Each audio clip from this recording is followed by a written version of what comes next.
ፍጹም ቅዱሴንና ሜሪን አግቶ እጅግ እያሰቃያቸው ይገኛል። የመስኪን ገዳይ እስካገኝ ድረስ እጃችሁንና እግራችሁን እየቆረጥኩኝ አሰቃይቼ ነው የምገላችሁ፣ እህቴን የገደላችሁት እናንተ ናችሁ በማለት ፋሲካ የነገረችውን ሁሉ ሰምቶ አግቷቸው ይገኛል። እጅግ እየደንግጣለች ሳምሪ።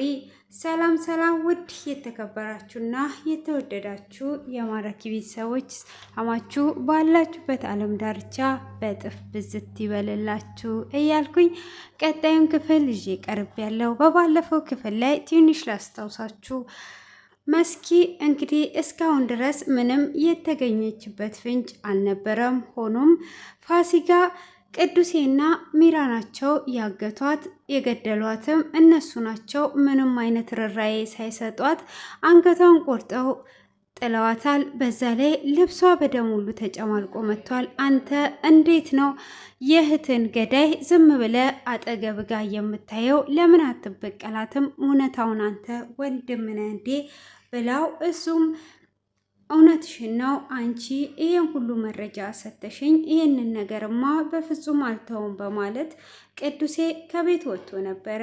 ቅዱሴም ከቤት እንደወጣ እሱም እመለሳለሁ ብሎ ሄሉን እንደወጣ መንገድ ላይ ይጠብቀዋል። ሆኖም ቅዱሴም ለሚራ ይደውልላትና እየመጣው ነው፣ የሚያስፈልግሽ ነገር ካለ ንገሪኝ ይዤልሽ ልምጣ ብሎ ይላታል። እሷም ምንም ይዘህልኝ የምትመጣ ነገር የለም፣ አንተ ብቻ ቶሎ ወደ ቤትና መሽቷል እኮ እያለችው እሺ በቃ እመጣለሁ ብሎ ስልኩን እንደዘጋ ንጹም ከኋላ ይመታውና ራሱን ከሳተ በኋላ ነበር ክፍሉ የተጠናቀቀው። ሆኖም ከዛ ጋር ይዞት ይሄዳል። እሱም ይዞት እንደሄደ እጆቹንና እግሮቹን አፉን ሳይቀር አስሮ ነበር ቅዱስ የነቃው። ፍጹም ምን እያደረክ ነው ያለኸው ብሎ ሲለውም የእህቴን ገዳይ ልበቀል ነው፣ እህቴን ምንም አይነት ርራዬ ሳታሳያት ገለሃታል። ስለዚህ እኔም አሁን እገልሃለሁ ስለ እህቴ ምንም አይነት ነገር ካልነገርከኝ በማለት ይጠይቀዋል። እሱም እኔ ስለ እህትህ ምንም የማውቀው ነገር የለም፣ እኔ ስለ እህትህ ለኔም እህቴ ናት የታውቃለውኝ በማለት ሲነግረውም አይ ታውቃለህ፣ ስለዚህ ስለ እህቴ ሁሉንም ነገር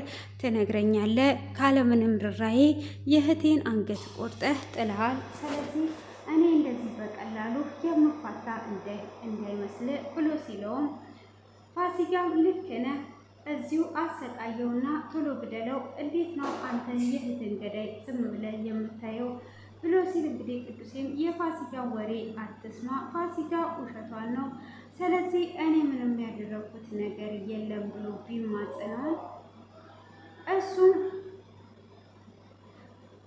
ካዳ እህቴ እየታለች? አንተ እያንዳንዱን ነገር ታውቃለህ፣ ስለ እህቴ ሁሉንም ነገር ማወቅ እፈልጋለሁ። እህቴን ወዴት እንደወሰድካትስ ገሏትስ አንገቷን ቆርጠው ቤትስ አምጥተዋት የለ ወይ? በመቀጠልም ልብሷን በደም አጨማልቀው እቤት አምጥተዋል። ይሄ ሁሉ እህቴን ስለምትጠላት ነው ብሎ ሲል መስኪ ለኔ እንደ እህቴ ናት ብሎ ይለዋል። ካዳ እንደ እህት ከሆነች ከአንዴ 3 ጊዜ ለምን አባረርካት? ለምንድን ነው ከቤትስ ያባረርካት? እሷ ደግሞ አፍቅሯ ልታገባ ስትል የምትወዳት ብትሆን ኖሮ በፍጹም ከቤትም አታባረራትም፣ ፍቅሯንም ትቀበል ነበረ። እህቴን የጠላሃት አንተነ እየገደልካትም አንተነ በማለት እንግዲህ ውጥር አድርጎ ይዞት ነበረ። ሆኖም እኔ በፍጹም ይሄንን ነገር አላደረኩም፣ እባክን ፋሲካን አትስማት፣ ፋሲካ ውሸቷን ነው፣ እኔ የምልህን ስማ ብሎ ቢለውም እሱም በፍጹም ይሄንን ነገር አልሰማህም ብሎ ይለዋል። ታዲያ ምን እናደርጋለን ብሎ ሲል እገልሃለሁ፣ አሁን እያንዳንዱን ነገር ስለ እህቴ ንገረኝ ብሎ ሲል እኔ በፍጹም የማውቀውን ነገር የለም በማለትም እንግዲህ ይናገረዋል ማለት ነው። እሱም አይ የማታውቀው ነገርማ የለም፣ ስለዚህ ሁሉንም ነገር ንገረኝ በማለት ውጥር አድርጎ ይዘዋል። እሱም እንግዲህ እኔ የማውቀው ነገር የለም በማለትም ከመለሰለትም በኋላ እንግዲህ ሄሉና ሳምሪም እየተጨነቁ ነበረ። ጋሼ ወዴት ሄዶ ነው?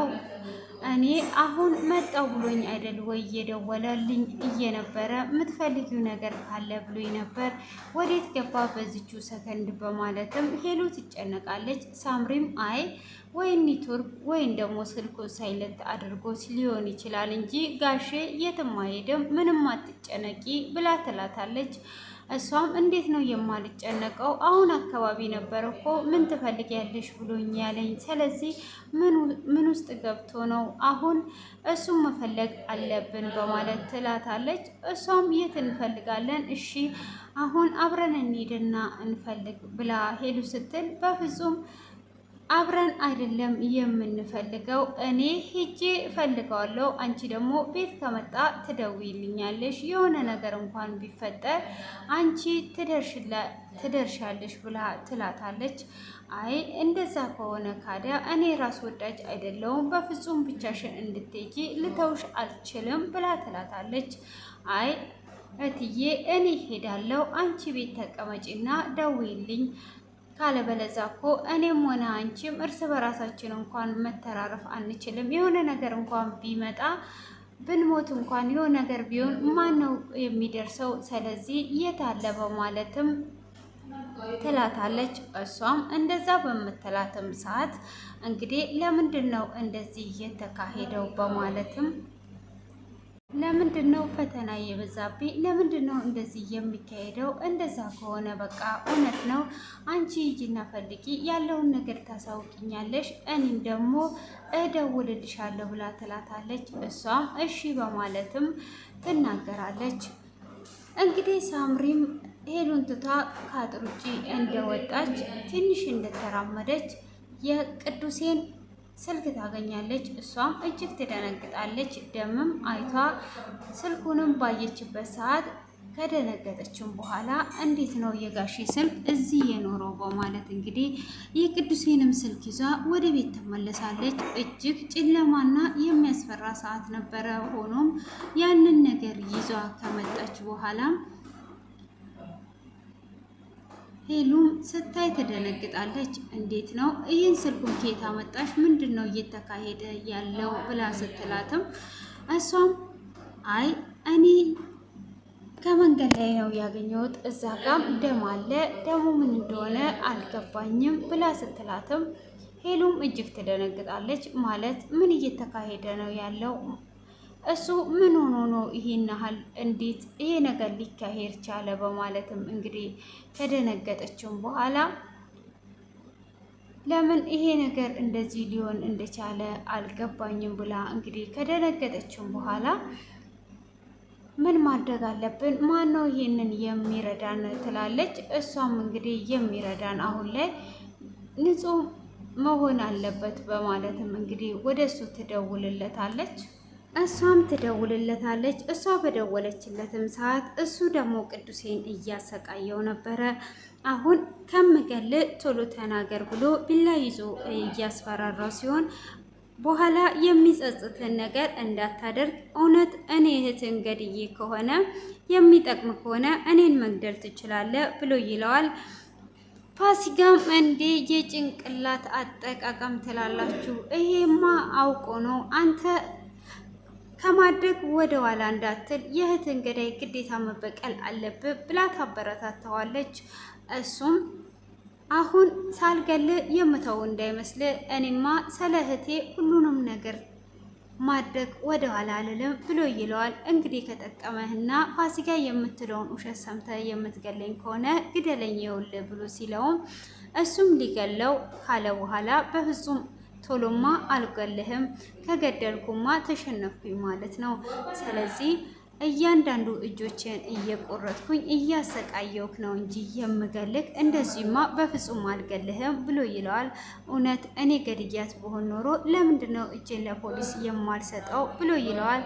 አሁንማ ከፖሊስ በበለጠ እኔ እጅ ገብተሃል። ስለዚህ አሁን ባልተዘጋጅበት እጅህን ልቁረጥ ወይስ እግርህን መጀመሪያ እያለው እሱን አስተኝቶ እጁን ሊቆርጥ ሲል ሜሪ በዛን ሰዓት ነበረ የደወለችው። እሷም በደወለች ሰዓት ምን ልሆን ብላ ትለዋለች። ምን ሆነሻል ብሎ ሲላት ቅዱሴ ከቤት እንደወጣ ላገኘው አልቻልኩም፣ ስልኩም አይሰራም እና ጠፍቶብኛል፣ እባክህ ማንም የሚረዳኝ ሰው የለም፣ ስለዚህ እንድትረዳኝ ፈልጌ ነው ብላ ትለዋለች።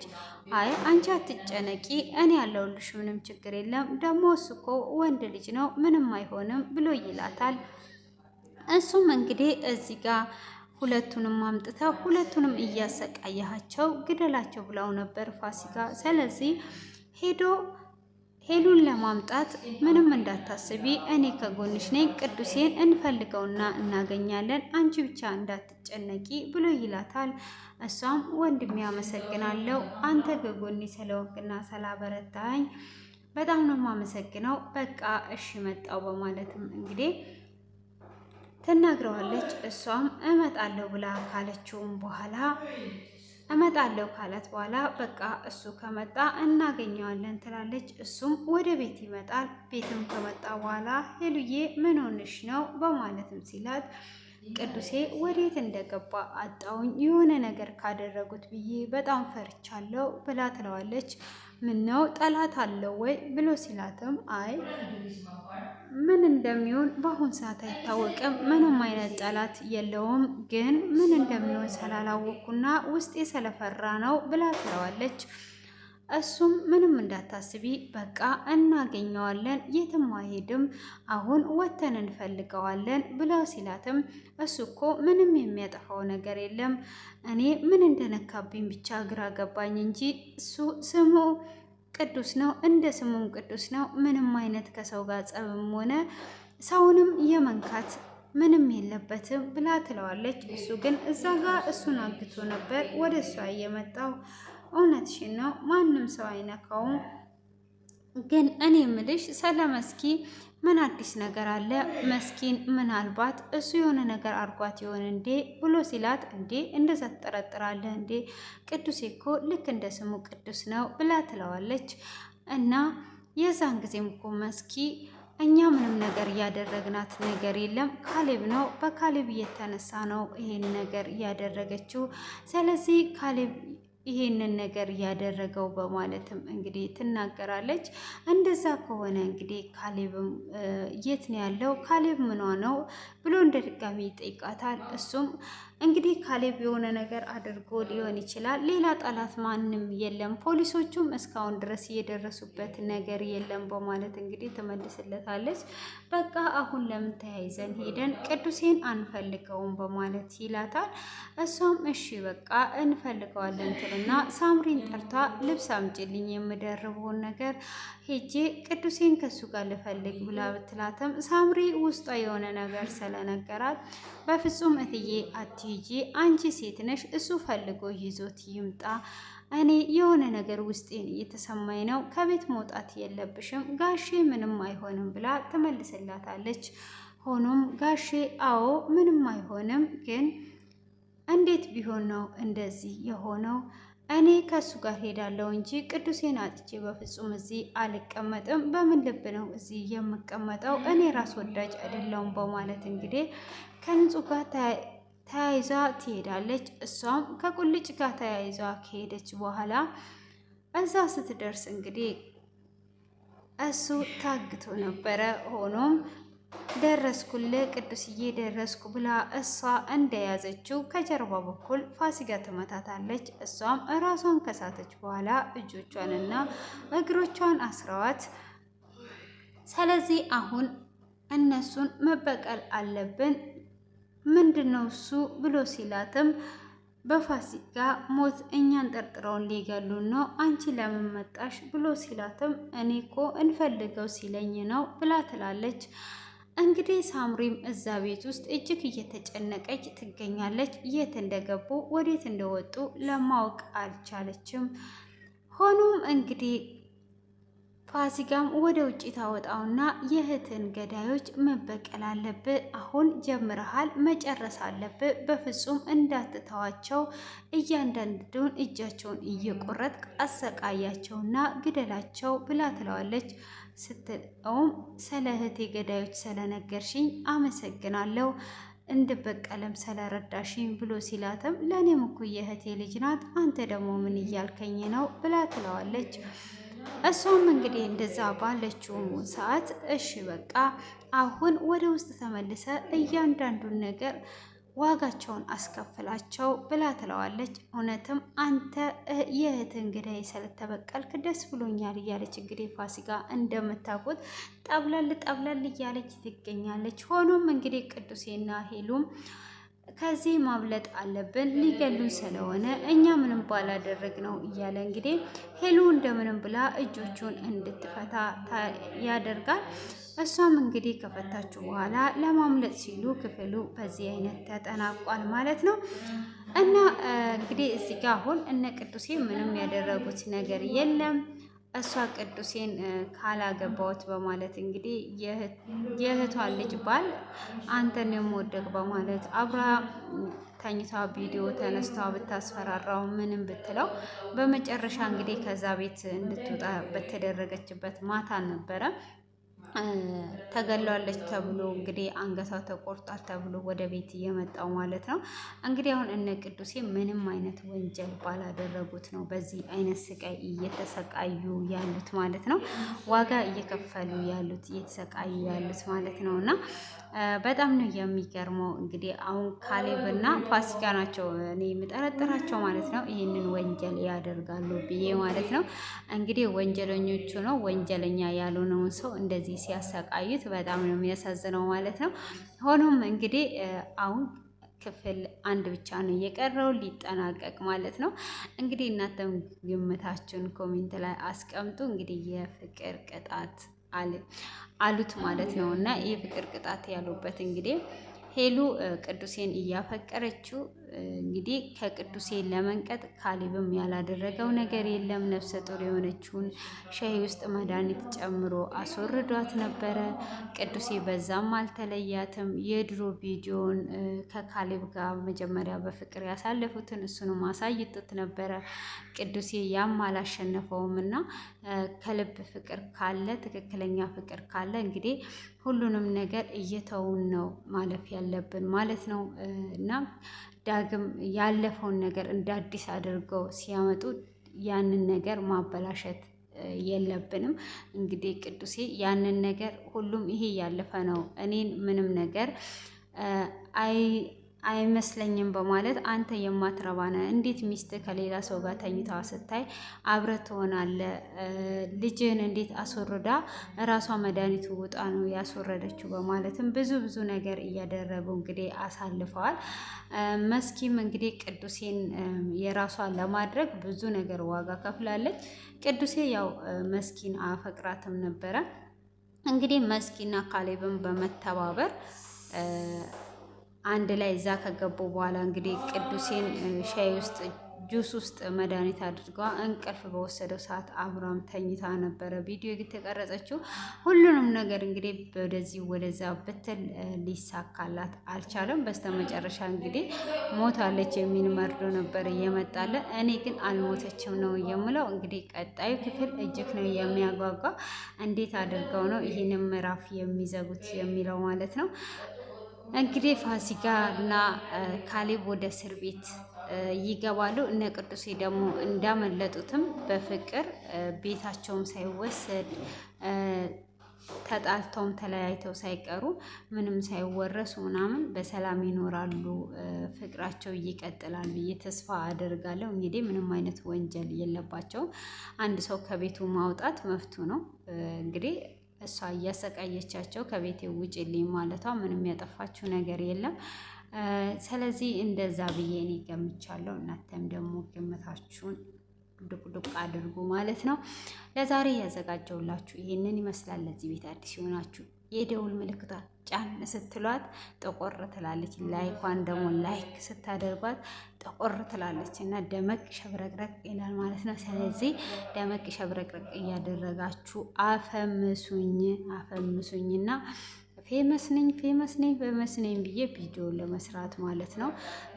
እስቲ እንደማ በፈምስ ይሻለኛል ገምቱልኝ ማለት ነው። እና ለዛሬ እንግዲህ ይህንን ይመስላል። ሌላ ጥሩ ወሬ፣ ጥሩ ቆንጆ ወሬ፣ አንጀት የሚያርስ ወሬ፣ ትኩስ ወሬ ሳገኝ ደግሞ በሰበር ይዤላችሁ እመጣለሁ። ምንም እንዳታስቡ። እስካሁን ትኩስ ወሬ የለም። አሁን ሰሞኑን እንግዲህ ቶክቶክም ደመቅ ሸብረቅረቅ ያለው እጅግ በሚያሳዝን ነገር ነው ማለት ነው። ሆኖ ያንን የመጨረሻውን እንግዲህ ቀድሜ የምሰማው በነገራችን ላይ እኔ ጋር ነው ሪፖርት የሚደርሰው ከእንቅልፍ ሰፈር ስለሌለው ማለት ነው። ልክ ሀና ስትገኝ በመጀመሪያ ይዤላችሁ የምመጣው ማለት ነው። ወይም ደግሞ በውስጥ ደውልላችኋለሁ። ሹ እንዲ ሰዊ ሀደ ቢት ቢቱ ሹ ሰዊ ሀደ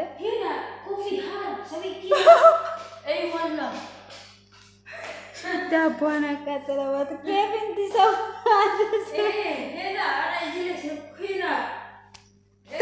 ሰው ስባይር ሰው ስባይር ሰው ስባይር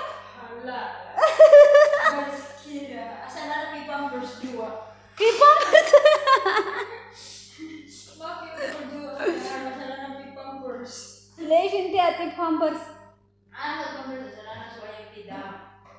انا فكرت